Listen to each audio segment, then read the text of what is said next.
দূষিত পানির ওপর ভাসছে ফেনার স্তর।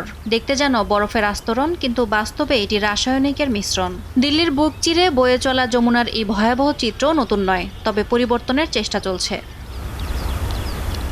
একসময় এই নদীর তীরে ছিল মানুষের আনাগোনা। এখন কেবল কৃষকের গরু চড়ানো কিংবা নৌকা চলার দৃশ্য দেখা যায়, কারণ পানি এতটাই বিষাক্ত যে কেউ কাছে আসতেও ভয় পায়। এই চিত্র বদলানোর দায়িত্ব নিয়েছেন পরিবেশকর্মী পঙ্কজ কুমার ও তার দল। প্রতিদিন নদীর পাড়ে এসে পরিষ্কার করছেন আবর্জনা, তুলে নিচ্ছেন আগাছা, যাতে দূষণ কিছুটা হলেও কমে। এই কালিন্দী কুঞ্জ নদীর তীরে আগে কেউ আসতে চাইতো না। চারপাশে শুধু আবর্জনার দুর্গন্ধ, কিন্তু আমাদের প্রচেষ্টায় আজ মানুষ এখানে এসে কিছুক্ষণ বিশ্রাম নিতে পারে, প্রার্থনা করতে পারে। প্রথমবার এখানে এসে আমি হতাশ হয়েছিলাম, কিন্তু ভাবলাম এক টুকরো পলিথিন তুললে যদি পরিবেশের উপকার হয় তাহলে শুরু করা উচিত। হয়তো আজ নয়, কিন্তু আগামী 5 বছরে আমরা সফল হব, এটাই আমাদের আশা।